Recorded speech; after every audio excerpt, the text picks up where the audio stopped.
voilà, bonjour, bonsoir, de partout où vous me suivez, que Dieu vous bénisse. Je suis très content, super content même, de vous retrouver encore aujourd'hui, parce que ça fait un bail et vous me manquez tellement.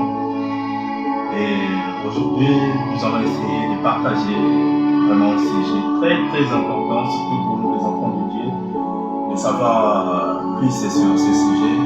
Ça va beaucoup nous aider vraiment, parce que Dieu nous attend, Dieu a besoin de nous.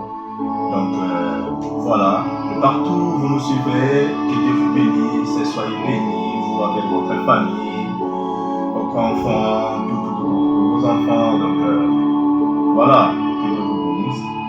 Aujourd'hui, nous avons un sujet.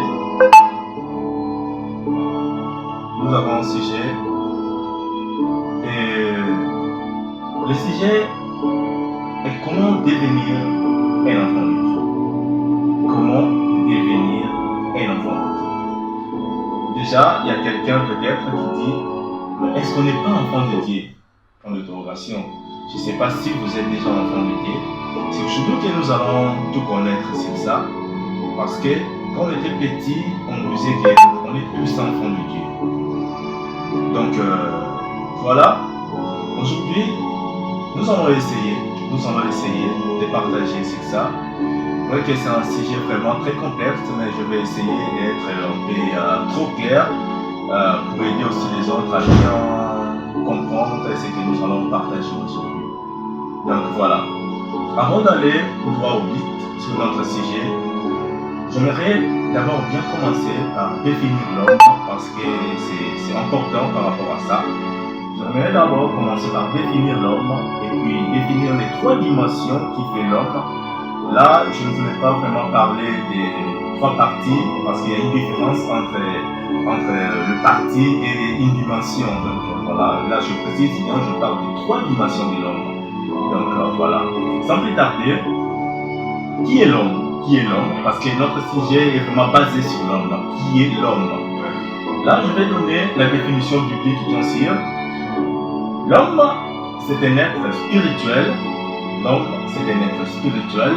Il possède une âme et cette âme-là vit dans un corps.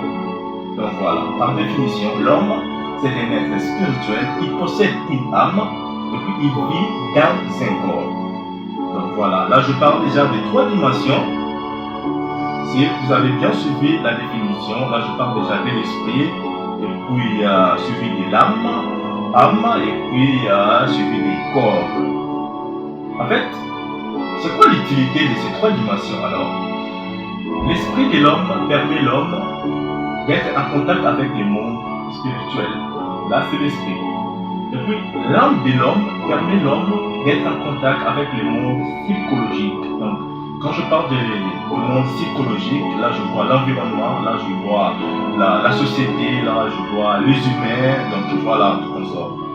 Et le corps de l'homme permet l'homme d'être en contact avec le monde physique. Avec le monde physique, quand je parle du monde physique, je vois le monde, je vois le matériel, donc voilà un peu. Donc voilà. Maintenant, notre sujet, c'est comment devenir un enfant de Dieu. Déjà, laisse-moi vous dire, on ne devient pas un enfant de Dieu par notre capacité, ni par notre sagesse, ni par notre intelligence, ni par notre diplôme, ni par nos diplômes, ni par notre capacité, ni par notre savoir-faire. Non, mais on devient un enfant de Dieu par la grâce, bien sûr. C'est par la grâce. C'est par la grâce qu'on devient un enfant de Dieu. C'est par les dons, nous allons voir ça tout de suite bibliquement. C'est comme les dons que Dieu nous a offerts pour devenir enfant de Dieu. Donc voilà, tu ne peux pas te réveiller le matin et puis tu prends juste la décision de dire que maintenant là, je suis devenu un enfant de Dieu. C'est bien de prendre la décision, mais laisse-moi vous dire, c'est juste un pas. Mais cela ne va pas vous faire un enfant de Dieu. Donc voilà, et nous allons voir ça. Donc voilà. Bibliquement, déjà dans Ephésiens 2:8, la Bible nous dit car c'est par la grâce que vous êtes sauvés, par les moyens de la foi, et cela ne vient pas de vous. C'est les dons de Dieu. Donc voilà ce que je viens de vous dire tout de suite là. Ce n'est pas par notre volonté, ce n'est pas par notre capacité, ce n'est pas par notre savoir-faire, mais c'est les dons que Dieu nous a offerts de devenir un enfant de Dieu. Et comment devenir un enfant de Dieu? Voilà maintenant la question qu'il faut se poser. Comment devenir un enfant de Dieu? Déjà, par notre décision, on ne peut pas le devenir. Pourquoi? Parce que la décision seule ne suffit pas. Pourquoi la décision seule ne suffit pas? Parce que quand on parle déjà du royaume, et là, du coup, on voit un roi, on voit une reine qui dirige son royaume, qui dirige son royaume. Donc, voilà. Et quand on parle du royaume de Dieu, et on voit Dieu lui-même, le roi des rois, qui dirige aussi son royaume. Voyez en paix. Et quand on parle du royaume, on voit directement les principes, on voit directement les lois, on voit directement les conditions, des conditions à remplir pour passer à certains étapes. Donc voilà. Et parlons maintenant du royaume de Dieu. Et on voit des lois, on voit des principes, on voit des conditions spirituelles à remplir pour être un enfant de Dieu. Oui.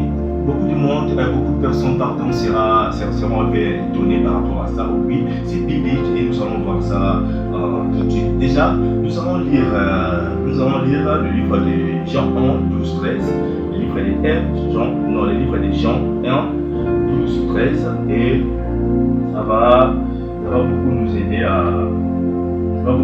à élargir notre compréhension. Voilà, le livre nous dit ceci. Elle est venue chez le sien. Les siens ne l'ont point reçu, mais à tous ceux qui l'ont reçu, à ceux qui croient à son nom, elle a donné le pouvoir de devenir enfants de Dieu, lesquels sont nés. Voilà maintenant ce qui nous intéresse. Écoutez ce que la Bible nous dit, là j'adore ça vraiment. À ceux qui croient à son nom, elle a donné le pouvoir de devenir. C'est-à-dire quoi? Avant, on n'était pas enfant de Dieu, mais elle a donné le pouvoir de devenir. Donc on n'est pas enfant de Dieu, mais on les devient. C'est Dieu qui nous permet, c'est Dieu qui nous donne ces droits-là de devenir enfant de Dieu. C'est-à-dire que croire seulement ne suffit pas, recevoir seulement ne suffit pas, mais cela fait tout simplement partie de la procédure pour devenir un enfant de Dieu. Et ce que la Bible nous dit ici à la fin, c'est très important. Donner le pouvoir de devenir enfant de Dieu, lesquels sont nés. Voilà ce qui nous intéresse, lesquels sont nés. Jésus-Christ pouvait aussi s'arrêter seulement de devenir enfant de Dieu. Mais pourquoi il a préféré dire lesquels sont nés? Nés quoi? Nés de nouveau. Voilà maintenant le plus important sur notre sujet. Nés de nouveau. Donc pour devenir un enfant de Dieu, nous devons naître de nouveau. Voilà le plus important. Et la question maintenant qu'il faut se poser, comment naître de nouveau, pardon. Là, on est comme Nicodème, il posait des questions à Jésus-Christ, et puis je suis tellement grand, et puis comment je pourrais encore entrer dans le ventre de ma mère, et puis naître encore de nouveau. Donc voilà un peu. Et voilà la réponse de Jésus. La réponse de Jésus se trouve dans Jean 3, et nous allons prendre ça rapidement. Jean 3, et Jean 3 nous dit ceci, dans le livre de Jean 3, Jésus lui répondit, Jésus répond à Nicodème, lui pose des questions. En vérité, je te l'ai dit, si un homme est né de nouveau, il ne peut voir le royaume de Dieu. Nicodème lui dit, comment un homme peut-il naître quand il est vieux? Peut-il rentrer dans le sang de sa mère et naître? Jésus lui répond, en vérité, je te l'ai dit, si un homme est né d'eau et de l'esprit, il peut entrer dans le royaume. Donc voilà comment c'est très très important pour nous de naître de nouveau, d'être encore baptisé, d'être baptisé. Quand je parle de baptême, je vois le baptême du Saint-Esprit, c'est ça qui est le plus important parce que beaucoup de gens croient que c'est les baptêmes d'eau, non, c'est les baptêmes d'eau qui sauvent. Non, c'est pas les baptêmes d'eau qui sauvent, mais c'est les baptêmes de l'Esprit qui sauvent. C'est pour cela que Jésus a dit ceci. Rentrer dans le sang de sa mère et dans la voilà, je te le dis, si un homme né d'eau et d'esprit, il ne peut entrer dans le royaume. Voilà les conditions, si je peux dire, voilà les principes spirituels qu'il faut remplir pour devenir des enfants de Dieu. Donc c'est très très important de naître de nouveau. Ma sœur, mon frère, si jusqu'aujourd'hui, tu n'es pas encore une nouvelle créature, laisse-moi dire, Dieu a besoin de toi. Dieu a besoin de toi et tu naisses encore de nouveau. Dieu a besoin de toi. Dieu a besoin que tu fais partir de son royaume. Alors pour faire partir de son royaume, il faut naître de nouveau pour devenir un enfant de Dieu. Alors voilà. Déjà, celui qui est né de nouveau a été crucifié avec Jésus-Christ. Là déjà c'est bon, c'est que vous devez retenir. Celui qui est né de nouveau a été crucifié avec Jésus-Christ. Romains 6 nous confirme cela. Et 2. Celui qui est né de nouveau a été mort avec lui. Là déjà, Romains 6, 8 nous confirme cela. Et 3. Celui qui est né de nouveau a été enseveli avec lui. Quand on dit enseveli, par l'immersion. Par l'immersion, ça. C'est-à-dire l'immersion, c'est-à-dire quoi? C'est plonger dans l'eau. Donc voilà un peu. Et 4. Celui qui est né de nouveau a été ressuscité avec Jésus-Christ. Là déjà, Colossiens 2:12 nous confirme cela. Et si vous avez un Bible avec vous, vous pouvez déjà commencer à lire petit à petit ce verset-là. Ça va beaucoup vous aider parce que c'est très important. Dieu a besoin de nous. Dieu a besoin que nous héritons toutes ces richesses, toutes ces bénédictions, que tous nos péchés soient ressuscités et toutes nos défauts, nos difficultés soient ressuscités avec lui.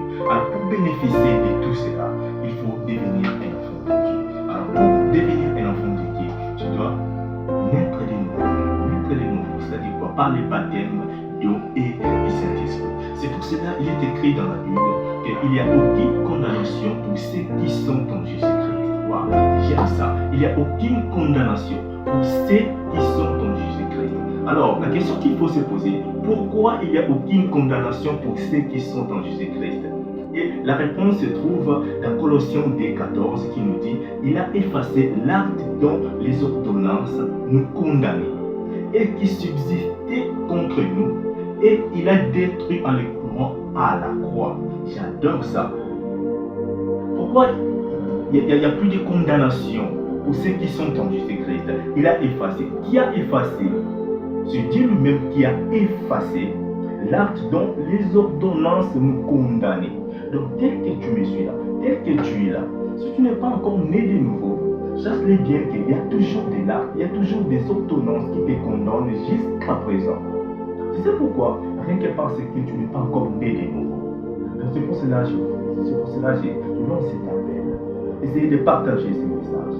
Essayez d'envoyer ces messages à vos collègues, à la famille, à tes amis. Ça va beaucoup aider aussi les autres de naître encore de nouveau parce que Dieu a besoin de toi.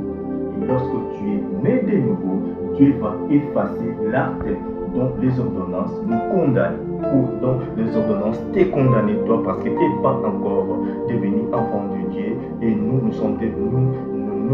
par contre on est déjà enfant de Dieu ni par notre force ni par notre capacité intellectuelle ou notre niveau de Dieu. C'est juste par le don, c'est juste parce que Dieu a voulu, c'est juste parce que on a tout simplement suivi ces principes, on a tout simplement respecté, rempli les conditions et voilà, aujourd'hui nous sommes en Christ, nous vivons avec lui et on fait partie de son corps. Donc voilà un peu. Alors il y a tellement de trucs, non, il y a tellement de lignes à respecter, il y a tellement de choses à dire. D'abord, il faut reconnaître que nous sommes pécheurs et que nous sommes perdus. Il faut voir qu'il est écrit dans la Bible que il est venu pour vraie liberté. Donc il faut d'abord commencer par reconnaître que nous sommes pécheurs et nous sommes perdus. Et d'aider, on doit réaliser qu'on ne peut pas se changer nous-mêmes. Donc réaliser que je suis pécheur et que je suis perdu. Et ce n'est pas par moi que je devrais me changer moi-même. Non, c'est par sa capacité que lui va me changer. Donc toi, répondre sincèrement. 4. Crois que Jésus est mort à notre place. Et 5. Crois que Jésus est ressuscité en ton corps. La Romaine 10 nous parle de ça, vous pouvez lire pour pas être longue. Donc 6 déjà, détourner vers Dieu de tout notre cœur en lui demandant pardon sincèrement. Une fois de pardon, par toute notre connaissance, par tous les péchés que nous avons eu à faire, inconscient ou consciemment, Dieu va nous pardonner. Et c'est de nous bénir l'éternité nous sommes sauvés. Tu dois les déclarer. Tu dois les déclarer après avoir passé par les baptêmes, après avoir été baptisé par tout et de l'Esprit Saint. Et je suis maintenant devenu enfant de Dieu. Je suis maintenant devenu enfant de Dieu. Je fais maintenant partie de son royaume. Je fais maintenant partie de son corps. Et là, déjà dans Romains 16, nous dit que l'Esprit lui-même prend témoignage à notre esprit que nous sommes enfants de Dieu. Et l'Esprit est vraiment témoignage à notre esprit que nous sommes sauvés. Ça va pas, il n'y a pas de signes, il n'y a pas de signaux physiques comme ça. Lorsque tu es né de nouveau, il y a des signes physiques que tu peux dire, voilà, c'est écrit dans ma tête que je suis devenu maintenant un enfant de Dieu. Non, c'est juste l'Esprit qui va prendre témoignage à ton esprit que tu es un enfant de Dieu. Donc, merci beaucoup et je n'oubliez pas surtout de partager ce message car c'est très important de sauver aussi les autres. Car c'est très important et nous faisons partie d'une même famille avec Jésus-Christ. Nous devons être découverts. Donc, tant que tu t'aimes comme ça, tant que tu vas continuer à vivre comme ça, cherche les biens qui ne pas sauver. Cherche les biens qui ne pas sauver. Cherche les biens que tu ne fais pas partie du royaume de Dieu. Cherche les biens que Jésus-Christ n'était pas mort pour toi. Bien que Jésus-Christ était mort pour nous, mais il y a des conditions à remplir pour bénéficier de cette mort-là. Il y a des conditions à remplir pour bénéficier de cette richesse. Donc c'est très important que Dieu vous bénisse de partout